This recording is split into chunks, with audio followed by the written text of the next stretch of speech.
अब बात करते हैं हम इसके आगे कि किसी भी रिएक्शंस में कितनी तरह की रिएक्शंस होती हैं। जो केमिकल रिएक्शंस हम पढ़े, कितनी तरह की केमिकल रिएक्शंस होती हैं। तो सबसे पहला जो बताया जाता है वो होता है कॉम्बिनेशन रिएक्शन। तो ये कॉम्बिनेशन रिएक्शन क्या है?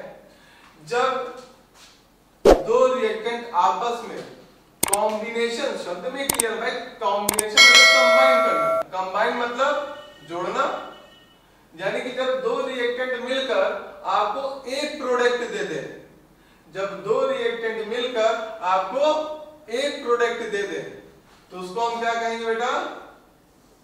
Combination reaction. A plus B gives you AB। Example देख लेते बेटा। Suppose H2 plus Cl2 gives HCl। पता है ये क्या है? हाइड्रोक्लोरिक एसिड यार, कहां पेट में है, इसी की वजह से डाइल्यूशन हो रहा है। तो HCl हाइड्रोक्लोरिक एसिड। तो यहाँ पे हाइड्रोजन और क्लोरीन, हाइड्रोजन और क्लोरीन आपस में कंबाइन करके HCl फॉर्म कर रहे हैं, इसलिए इस टाइप की रिएक्शन को क्या कहा जाता है? Combination reaction. अगला आता है कंबंशन रिएक्शन। जिन रिएक्शंस में बर्न हो जाए, ऑक्सीजन की प्रेजेंस में जो रिएक्शन बर्न हो जाती है, क्योंकि ऑक्सीजन की प्रेजेंस मैंने क्यों बोला बेटा? क्योंकि ऑक्सीजन क्या है? खुद जलता नहीं है लेकिन जलाने में सहायक होता है। पिक्चरें तो बहुत देखते होंगे, साउथ वाली पिक्चर देखते हैं नहीं देखते हैं? सूर्य जलता नहीं जलाता। तो जो सूर्य मतलब क्या है? सन, ठीक है। वैसे ऑक्सीजन, तो ऑक्सीजन क्या है? जलता नहीं जलाता है, तो सहायक होता है। तो जैसे मान लीजिए कार्बन प्लस ऑक्सीजन आपस में रिएक्ट करके कार्बन बर्न हो जाता है और क्या देता है? कार्बन डाइऑक्साइड CO2, ठीक है। तो यहाँ पे इस टाइप की रिएक्शन कंबंशन रिएक्शन कहलाती है। ध्यान रखिएगा, देखने में आपको लग रहा होगा यार यहाँ पे कार्बन और ऑक्सीजन आपस में कंबाइन हो रहा है, तो ये कॉम्बिनेशन रिएक्शन है। नहीं बेटा, क्योंकि यहाँ पे ऑक्सीजन की प्रेजेंस में जब कोई चीज बर्न होती है तो उसको कंबंशन रिएक्शन कहा जाता है, उसको कॉम्बिनेशन रिएक्शन नहीं कहते हैं। एक रिएक्शन होती है बेटा डीकंपोजिशन रिएक्शन। डीकंपोजिशन रिएक्शन यानी कि डीकंपोज हो जाना। आपने इस चीज को कहां पे सुना या पढ़ा होगा? डीकंपोज आपने सुना होगा जहां पे आप फर्टिलाइजर्स का इस्तेमाल करते हैं। फर्टिलाइजर्स क्या होते हैं? देखिए, जितने भी आपके पेड़ पौधे हैं या जानवर हैं, जब या आपका जो खाना होना है, जब ये सड़ जाता है या जानवर जब मर जाते हैं या पेड़ पौधे पत्तियां जब टूट जाती हैं, तो उसके बाद उस पे स्मॉल बैक्टीरिया वर्क करने लगते हैं धीरे धीरे, और वो वर्क करके क्या कर देते हैं? जो मेन सब्सटेंस होता है उसको डीकंपोज कर देते हैं, मतलब कई और हिस्सों में ब्रेक कर देते हैं, उसको डिवाइड कर देते हैं। तो डिवाइड कॉम्बिनेशन में क्या हो रहा है? जुड़ रहा है। डिकम्पोजिशन में क्या हो रहा है? डिवाइड हो रहा है। यानी कि यहाँ पे जो रिएक्टेंट होगा AB, वो डिवाइड होके क्या बन जाएगा? A plus B। इसको कहा जाता है डीकंपोजिशन रिएक्शन। तो आपने वहां पे इन सब चीजों को सुना होगा कि जहां फर्टिलाइजर्स होता है कि ये डीकंपोजर्स है, ठीक है। इवन जो फॉसिल फ्यूल आपको मिलता है, फॉसिल फ्यूल क्या होता है? भैया गाड़ी वाड़ी चल रहे हो, पेट्रोल है, डीजल है ना?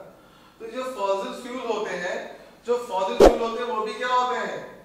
वो भी एक डीकंपोजिशन रिएक्शन के थ्रू ही आपको मिलते हैं। तो डीकंपोजिशन रिएक्शन अपने आप में कई तरह की होती हैं, जैसे कि thermal decomposition reaction, electrical decomposition reaction, ठीक है ना। थर्मल डीकंपोजिशन रिएक्शन जो होगी वो हीट की वजह से डीकंपोज हो रहा होगा।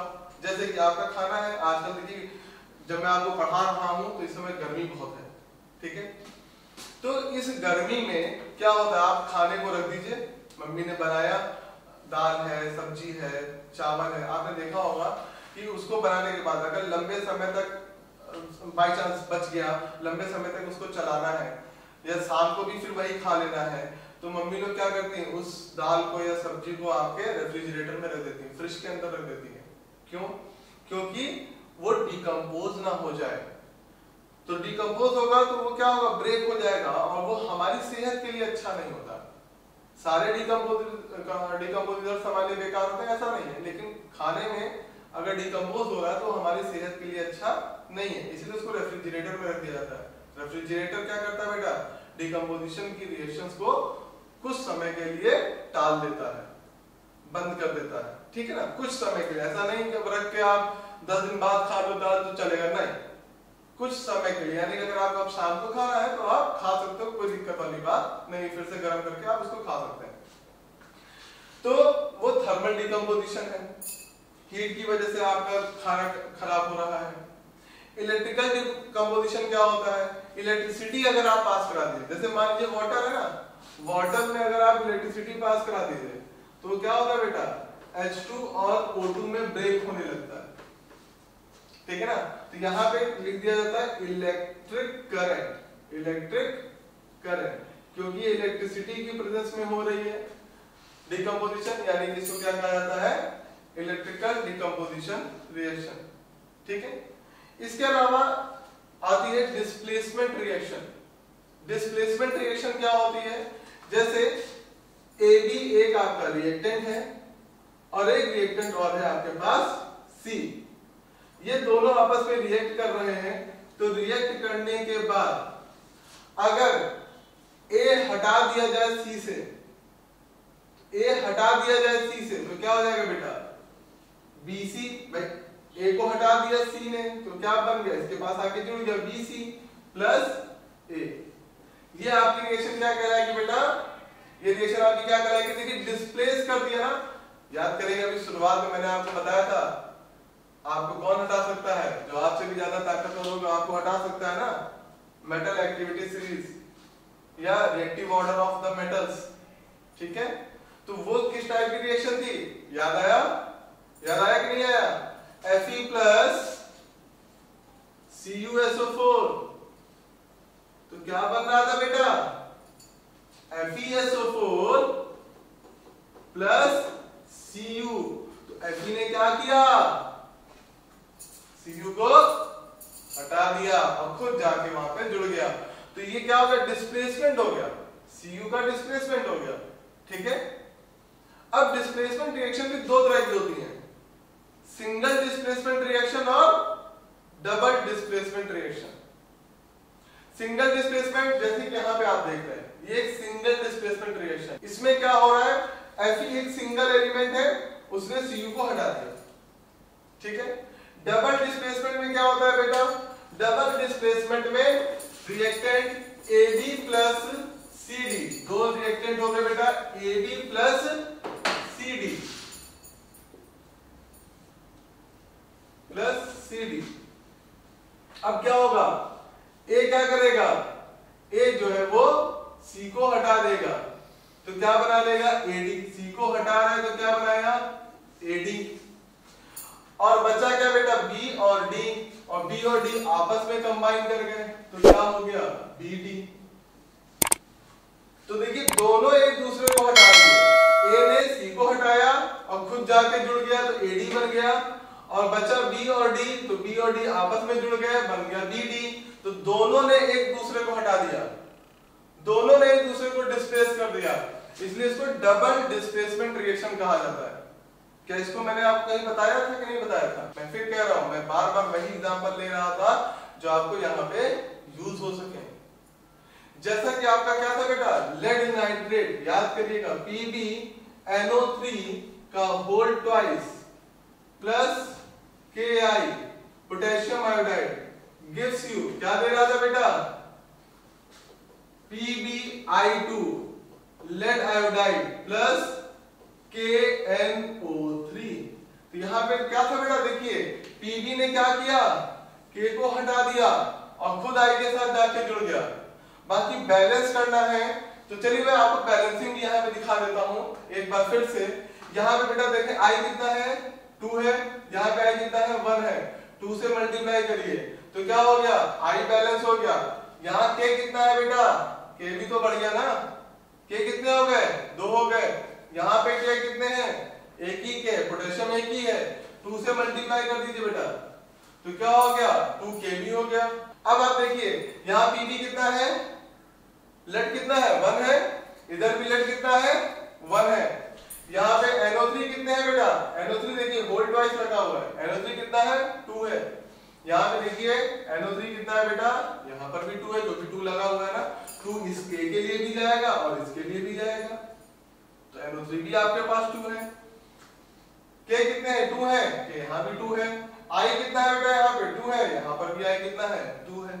तो आपकी केमिकल इक्वेशन क्या हो गई, बैलेंस हो गई। तो ये क्या हो गया, बैलेंस केमिकल इक्वेशन हो गया। और किसके एग्जांपल के थ्रू हो गया, डबल डिस्प्लेसमेंट के एग्जांपल से हो गया।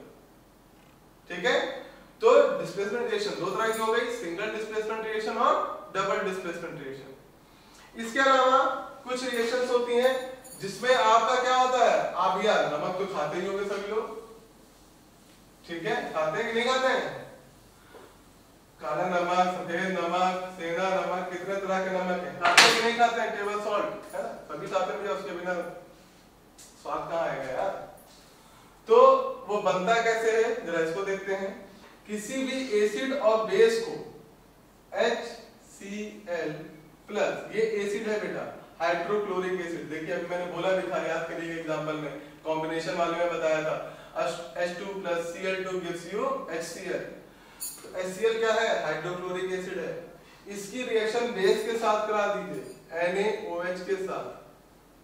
अब आप सोचेंगे बेटा आपको कैसे पता चलेगा कौन सा एसिड है कौन सा बेस है, क्लास 10, ये तो पहला चैप्टर है ना यार, आगे चलेंगे और भी चैप्टर है, मेटल नॉन मेटल है, इसके बाद एसिड बेस सॉल्ट है ना चैप्टर, एसिड बेस सॉल्ट में मैं आपको बताऊंगा कैसे पता किया जाता है।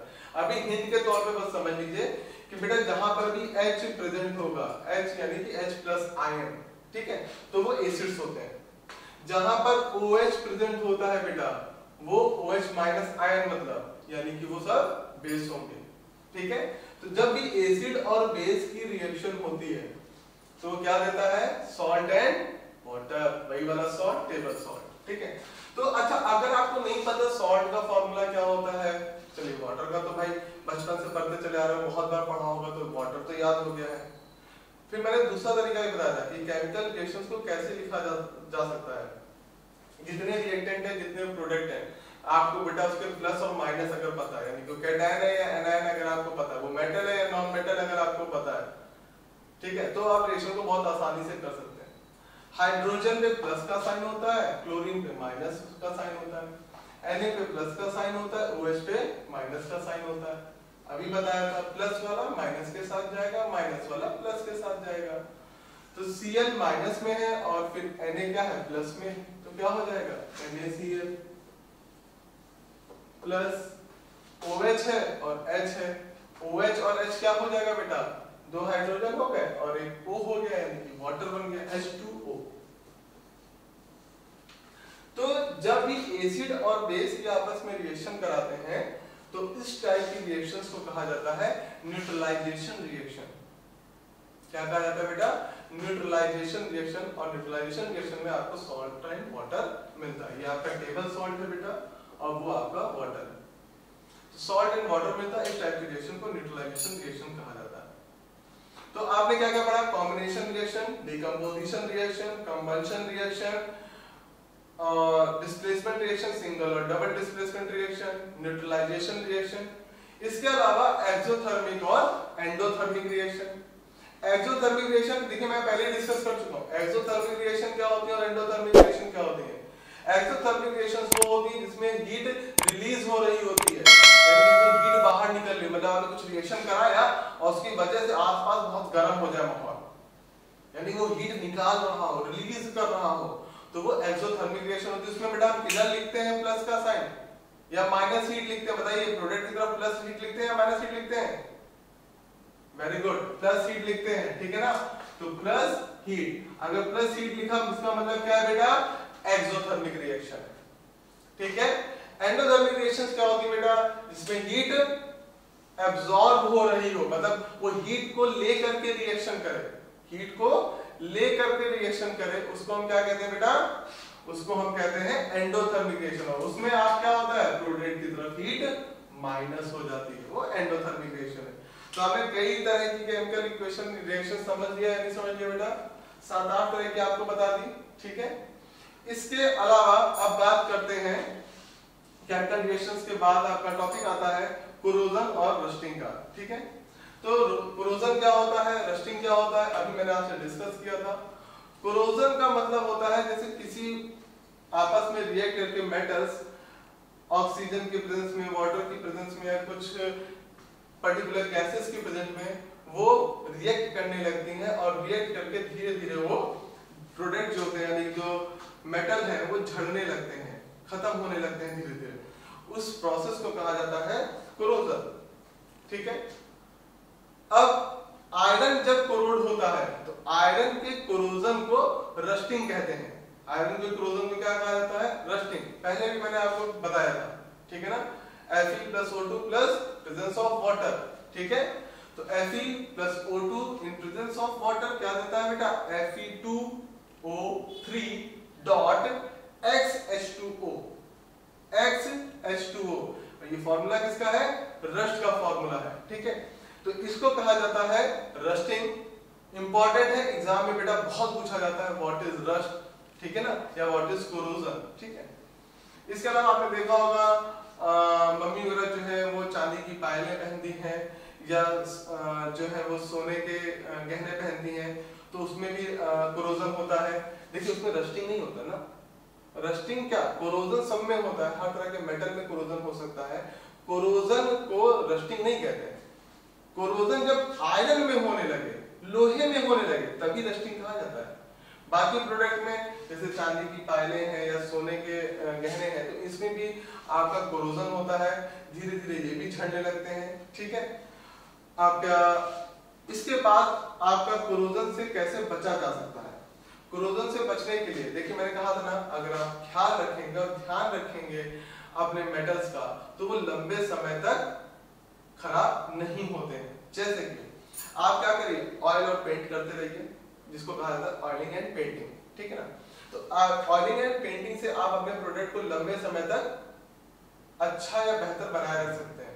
इसीलिए आपने देखा होगा कि कम से कम दीपावली वगैरह आती है ना, तो दीपावली वगैरह जब आती है त्योहार में एक बार, साल में एक बार क्या होता है, घर में जो है पुताई उताई चालू कर दी जाती है। वो इसीलिए किया जाता है ताकि आपके जो लोहे के जो गेट लगे हैं या जो रेलिंग लगी है लोहे की, तो उनको जो है वो रस्ट से बचाया जा सके। तो ऑयलिंग और पेंटिंग करके हम अपने प्रोडक्ट को यानी कि अपने मेटल को रस्टिंग से बचा सकते हैं। इसके अलावा इलेक्ट्रोप्लेटिंग करके, इलेक्ट्रोप्लेटिंग क्या होती है बेटा, कई बार आपने सुना होगा कि जो मम्मी गहने लाई है वो दिख तो सोने जैसा रहा है, तो सुना होगा कि मम्मी कहती है तो बड़ा सस्ता है, ये तो 100 रुपए का, 200 रुपए का, 400 रुपए का, जो भी आपने रेट सुना, तो वो दिख तो सोने जैसा रहा है लेकिन वो सोना नहीं है। ठीक है ना, वो बहुत सस्ता मिला होगा। इसका मतलब क्या है कि सोने जैसा दिख क्यों रहा है, क्योंकि उसके ऊपर इलेक्ट्रोप्लेटिंग की गई है। तो इलेक्ट्रोप्लेटिंग क्या होती है, किसी एक मेटल सरफेस के ऊपर किसी दूसरे मेटल की लेयर को चढ़ा देना, किसी एक मेटल सरफेस के ऊपर किसी दूसरे मेटल की सरफेस चढ़ा देना। तो जब हम किसी दूसरे मेटल की सरफेस चढ़ा देते हैं तो हम ऐसे मेटल की सरफेस चढ़ाएंगे जिसका कोरोजन जो हो या जो रस्टिंग हो वो काफी लंबे समय तक चले। ठीक है ना, तो एक मेटल के ऊपर दूसरे मेटल की लेयर लगा दी जाती है, ठीक है ना, इलेक्ट्रिसिटी पास करा करके, तो इसको कहा जाता है इलेक्ट्रोप्लेटिंग। तो एक मेटल के ऊपर दूसरे मेटल की लेयर चढ़ा देना, इसको कहा जाता है इलेक्ट्रोप्लेटिंग। तो इलेक्ट्रोप्लेटिंग करके भी आप मेटल को कोरोड होने से बचा सकते हैं। तीसरा तरीका क्या होता है, एलॉय। एलॉय क्या होता है बेटा, मिक्सिंग ऑफ 2 और more metal and non metal. Alloy क्या बेटा, ALLOY, एलॉय। ठीक है, तो जब मेटल और नॉन मेटल चैप्टर पढ़ेंगे तो उसमें और डिटेल में पढ़ेंगे। खैर अभी के लिए मिक्सिंग ऑफ 2 और मोर मेटल्स और नॉन मेटल्स, तो करते क्या है, मेटल और नॉन मेटल को मिला करके आपस में एक नया प्रोडक्ट बनाते हैं। जैसे कि स्टील, अगर आप पूरी पीरियोडिक टेबल ढूंढिएगा तो 118 एलिमेंट आपको मिलेंगे, उस 118 एलिमेंट में स्टील नहीं है। क्यों, क्योंकि स्टील कोई एलिमेंट नहीं है, ये कंपाउंड है। इसमें क्या है, कार्बन है, निकेल है, आयरन है, इन सबको आपस में मिक्स करके एक नया सब्सटेंस बनाया गया जिसको कहा गया स्टील। ठीक है ना, तो स्टील आपने देखा होगा आजकल लोगों के घरों में स्टील के गेट लगने लगे हैं, स्टील की रेलिंग लगने लगी है, या जो जीने की रेलिंग होती है वो भी स्टील की लगने लगी है। रीजन इसके पीछे क्या है बेटा? क्योंकि स्टील जो है ना पानी गुना के पड़ने पर वो जल्दी कोरोड नहीं होता। हालांकि स्टील की भी अपनी क्वालिटीज आती हैं, ठीक है ना, तो अलग अलग क्वालिटीज होती है, 202, 404 अलग अलग क्वालिटीज के स्टील आते हैं। तो जितना अच्छी स्टील की क्वालिटी होगी उसमें कोरोजन या रस्टिंग उतने ही लंबे समय तक नहीं होगी। यानी कि अगर आपका लोहे का गेट 10 साल 15 साल उसकी लाइफ है या 20 साल लाइफ है, तो स्टील की लाइफ आपकी बेटा 40-50 साल होगी, ठीक है, उसके कंपेरेटिवली बहुत ज्यादा लाइफ होती है। रीजन कि उसमें कोरोजन नहीं होता या बहुत ही कम होता है, ठीक है ना। खैर, इसके अलावा अगला टॉपिक आता है बेटा रेंसिडिटी। रेंसिडिटी क्या होता है ध्यान रखिएगा। अभी बीच में मैं थोड़ा सा भूल गया था आपको एक ऑक्सीडेशन रिएक्शन बताने के लिए और रिडक्शन रिएक्शन और ऑक्सीडेशन, उसको अभी लूंगा, लेकिन अभी लास्ट टॉपिक इसमें एक और है, पहले इसको कंप्लीट कर देता हूँ। रेंसिडिटी। तो रेंसिडिटी क्या है बेटा? जब किसी भी तरह की अनप्लीजेंट स्मेल आने लगे आपके फूड प्रोडक्ट में से, उसको कहा जाता है रेंसिडिटी। हिंदी में बोले तो सड़ना, सड़ जाना, ठीक है ना। तो रेंसिडिटी क्या है? जब किसी भी फूड प्रोडक्ट में से अनप्लीजेंट स्मेल आने लगे। अनप्लीजेंट स्मेल क्यों आ रही होगी? क्योंकि वो खराब हो रहा होगा, तो उसके खराब होने से उसमें अनप्लीजेंट स्मेल आना शुरू हो जाती है, जिसको मैंने भी बताया था, डिकम्पोजिशन में भी बताया था आपको। तो जब उसमें सड़ने से उसमें जब खराब स्मेल आने लगती है उसको कहा जाता है रेंसिडिटी, ठीक है। तो रेंसिडिटी से कैसे प्रोडक्ट को बचाया जा सकता है? तो आपने देखा होगा कि जो आपके चिप्स के पैकेट आते हैं या नमकीन के पैकेट आते हैं, तो वो बहुत ही ज्यादा फूले फूले रहते हैं, फ्लफी रहते हैं, काफी फूले फूले रहते हैं। तो आपको कई बार लगता होगा उसमें एयर भरी है ना, एयर नहीं होती बेटा उसके अंदर नाइट्रोजन गैस भरी जाती है। नाइट्रोजन जो होती है वो आपके जो प्रोडक्ट है, जो फूड आइटम है, उसको रेंसिडिटी से बचाती है, क्योंकि वो एक इनर्ट गैस होती है। तो उसमें जनरली कोई बैक्टीरिया या जो जर्म्स है वो जल्दी अटैक नहीं कर पाते हैं और लंबे समय तक आपका जो फूड प्रोडक्ट है, अदरवाइज आप आलू काट के रखिए, उसके कुछ भी बना के रखिए, 1 दिन 2 दिन 3 दिन, इससे ज्यादा नहीं चलेगा ना, खराब हो जाएगा। लेकिन चिप्स के पैकेट्स में जो चिप्स है वो आप देखिए 6-6 महीने है ना, 3-3 महीने 6-6 महीने इस तरह से आपका चल रहा है। तो क्यों चल रहा है? क्योंकि उसके अंदर नाइट्रोजन गैस है। इसलिए जब भी आप चिप्स के पैकेट खरीदने जाएं तो बेटा ध्यान रखिए, जो जितना ज्यादा फूला, अच्छे से फूला हुआ चिप्स का पैकेट है ना, उसको खरीदिए। कई पैकेट्स होते हैं ना, देखिए बीच में बहुत जो है वो पिचके टाइप के नजर आते हैं या उसमें एयर पूरी तरीके से निकल चुकी होती है। तो जो एयर यानी जो नाइट्रोजन है वो अगर पूरी तरीके से निकल चुकी है, तो इस तरह के पैकेट को खरीदने से थोड़ा अवॉइड होइए, थोड़ा बचने की कोशिश करिए। जो पूरे तरीके से भरे हुए हो उसको लेने की कोशिश करें। इसके अलावा इससे बचने का तरीका क्या होता है? याद करिए, मैंने बताया था, मम्मी अगर आपकी क्या करती है, रेफ्रिजरेटर्स में खाने को रख देती है, यानी कि फ्रिज का इस्तेमाल किया जा सकता है। फ्रिज क्या करता है बेटा? अगर टेम्परेचर मान लीजिए 40 डिग्री, 42 डिग्री, 45 डिग्री गर्मी में ऐसा टेम्परेचर है, तो खाना जल्दी खराब हो जाता है, क्योंकि हीट की वजह से वो बैक्टीरिया ज्यादा वर्क करते हैं और ज्यादा वर्क करने की वजह से वो जल्दी खराब हो जाता है। तो आप रेफ्रिजरेटर में रख देते हो तो वो टेम्परेचर को डाउन कर देता है, ठीक है, 15 डिग्री, 16 डिग्री, 17 डिग्री पे लेके चला जाता है, ठीक है। तो जब रेफ्रिजरेटर ने टेम्परेचर को डाउन कर दिया तो अब उतनी जल्दी बैक्टीरिया उस पर वर्क नहीं कर पाएंगे, उस पर फंगस वर्क नहीं कर पाएंगे। इस वजह से आपका जो फूड प्रोडक्ट है वो लंबे समय तक आपका सर्वाइव किया जा सकता है। इसके अलावा प्रिजर्वेटिव्स मिला करके, आपने ऐसा जो फूड प्रोडक्ट्स देखे होंगे जो भी पैकिंग के फॉर्म में आते हैं, उसमें आपने देखा होगा लिखा होता है एडेड प्रिजर्वेटिव। जो प्रिजर्वेटिव्स होते हैं वो इसीलिए होते हैं जिससे कि बैक्टीरिया वगैरह उसमें ना आ सके या जल्दी रिएक्ट ना कर सके और उस प्रोडक्ट को खराब होने से बचाया जा सके। तो प्रिजर्वेटिव्स को ऐड करके भी रेंसिडिटी की प्रॉब्लम से बचा जा सकता है। लास्ट मैंने आपसे जैसा बताया कि मेरे से 2 इक्वेशन छूट गई थी, ऑक्सीडेशन रिएक्शन क्या होती है और रिडक्शन रिएक्शन क्या होती है। मोस्ट इंपॉर्टेंट है भैया, बोर्ड्स के एग्जाम में ये जरूर पूछा जाएगा, जरूर पूछा जाएगा। आप ये मान के चलिए 90, क्योंकि 100% बोल देने का मतलब है कि आना ही आना है और फिर नहीं आया तो मेरी गर्दन पकड़ोगे, है ना। तो 90% ये मान के चलिए कि आपका ये आता ही आता है। तो ऑक्सीडेशन रिएक्शन क्या होती है, रिडक्शन रिएक्शन क्या होती है, जरा इसको देख लेंगे बेटा। एडिशन ऑफ ऑक्सीजन और या removal of hydrogen, addition of oxygen और या removal of hydrogen is known as oxidation reaction. यानी कि किसी भी रिएक्शन में अगर ऑक्सीजन जुड़ जा रहा है, जैसे मैंने आपको बताया था कार्बन प्लस ऑक्सीजन क्या दे रहा था बेटा, CO2। तो यहाँ पे कार्बन में ऑक्सीजन ऐड हो रहा है, कार्बन में ऑक्सीजन ऐड हो रहा है। तो इस तरह की रिएक्शंस को क्या कहा जाता है बेटा, oxidation reaction. Addition of oxygen और या removal of hydrogen is known as oxidation. इसी का जस्ट अपोजिट यानी कि रिमूवल ऑफ ऑक्सीजन और addition of hydrogen is known as reduction reaction. अगर ये तो बात हो गई ऑक्सीजन और हाइड्रोजन के केस में, यानी कि ऑक्सीजन जुड़ रहा है या हाइड्रोजन निकल रहा है, ऑक्सीजन जुड़ रहा है या हाइड्रोजन निकल रहा है, तो वो ऑक्सीडेशन रिएक्शन है। अगर ऑक्सीजन निकल रहा है और हाइड्रोजन जुड़ रहा है तो वो रिडक्शन रिएक्शन है। यानी कि ये बात जो हो गई वो ऑक्सीजन और हाइड्रोजन के केस पे हो गई। इलेक्ट्रॉन के केस पे कैसे समझेंगे, अगर इलेक्ट्रॉन लूज हो रहा है तो ऑक्सीडेशन है, अगर इलेक्ट्रॉन गेन हो रहा है तो रिडक्शन है। जैसे सोडियम है Na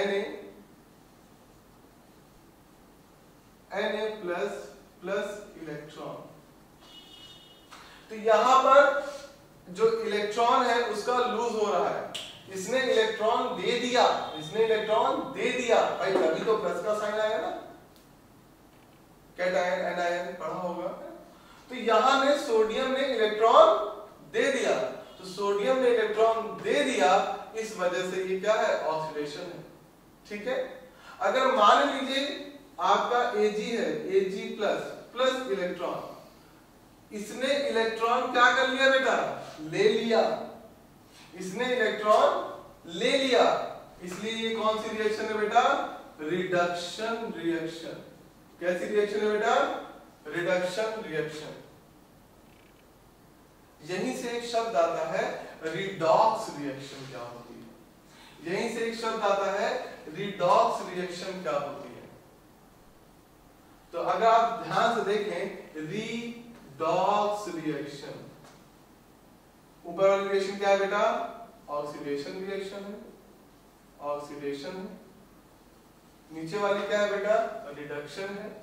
रिडक्शन में देखिए क्या है, RED,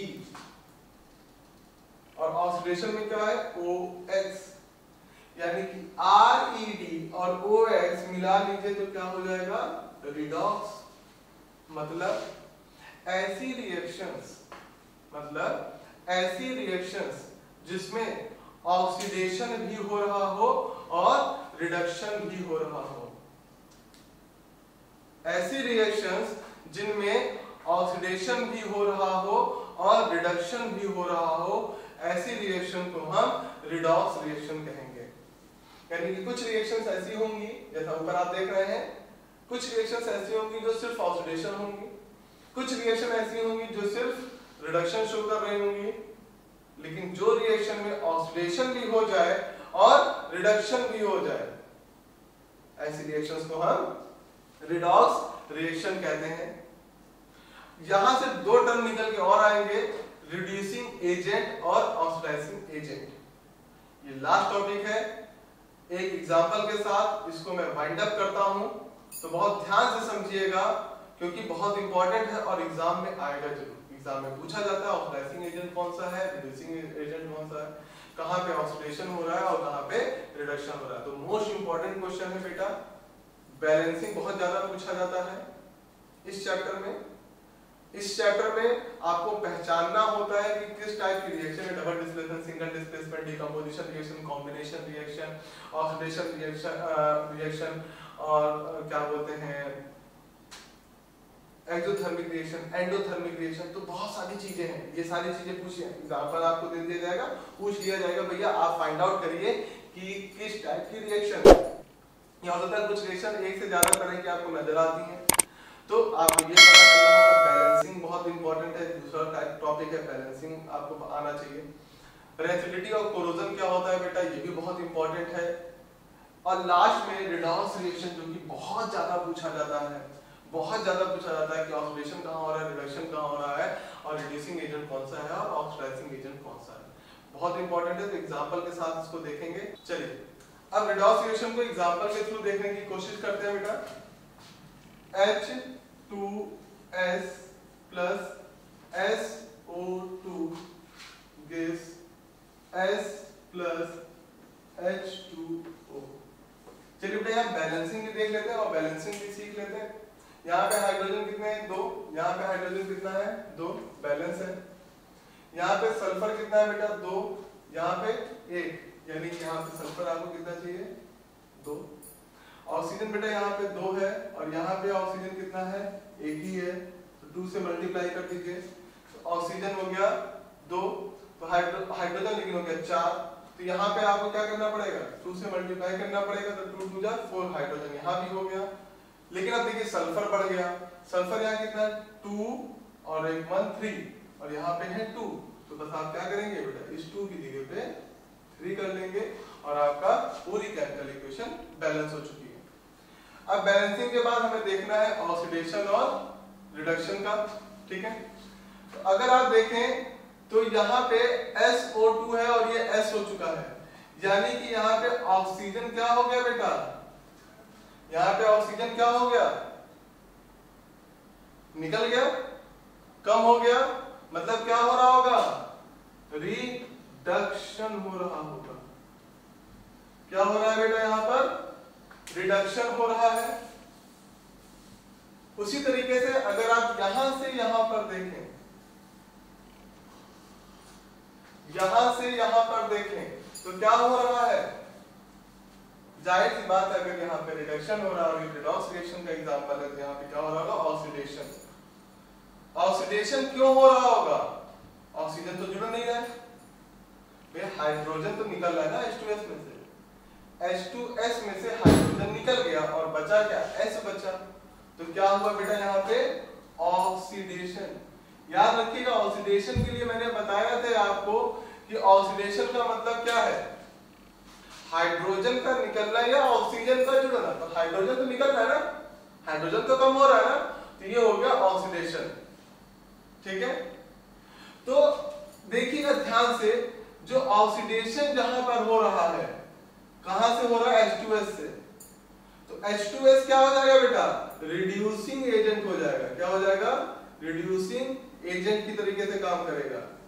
जबकि यहां से यहां क्या हो रहा है, रिडक्शन, यानी कि SO2 कैसा काम करेगा, ऑक्सीडाइजिंग एजेंट की तरह, ऑक्सीडाइजिंग एजेंट की तरह काम करेगा बेटा, ठीक है। जहां से ऑक्सीडेशन हो रहा होता है वो कंपाउंड रिड्यूसिंग एजेंट का काम करता है, क्योंकि देखिए इसी में से H रिड्यूस हो रहा है ना बेटा, इसी में से H रिड्यूस हो रहा है, यानी कि ये क्या है, रिड्यूसिंग एजेंट है। किसके लिए, SO2 के लिए, क्योंकि SO2 को से रिड्यूस कर दिया, इसमें से ऑक्सीजन गया ना, SO2 में से ऑक्सीजन गया ना, तो SO2 को उसने रिड्यूस कर दिया, ठीक है ना। तो इस वजह से ये आपका रिड्यूसिंग एजेंट है, और जहां पे रिडक्शन हो रहा होता है वो आपका ऑक्सीडाइजिंग एजेंट होता है। बहुत इंपॉर्टेंट क्वेश्चन है, एग्जाम में जरूर आता है, और ध्यान से पढ़ेंगे बेटा, अच्छी तैयारी करेंगे। बाकी एग्जाम टाइम्स में मैं आपको क्या इंपॉर्टेंट है, कौन कौन से रिएक्शंस इंपॉर्टेंट, वो सब लेकर आता रहूंगा।